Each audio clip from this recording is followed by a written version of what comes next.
شابو ليك، تحياتي ليك صراحه. قدمتي الطعن، حق مشروع، حقنا هذا. لان كتشوف كاس افريقيا كانت بين يدينا، فجاه كطير بسبب واحد الخبط كروي ديال المنتخب السنغالي. حنا غادي نقولوا دابا الحمد لله، الكاس رجع لينا. اللي غيبقى فيا انا هو وليد ركراكي. وليد ركراكي اللي كان الطموح ديالو كبير انه يتوج مع المنتخب الوطني المغربي.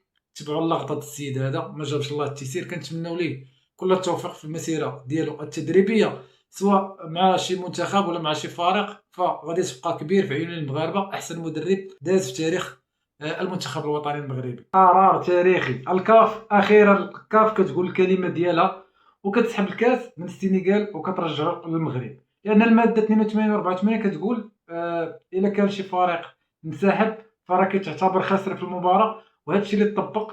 يعني واخا رجعوا لنا هذا الكاس هذا الصراحه اللي حقنا وتظلمنا فيه، الله ياخذ فيهم الحق.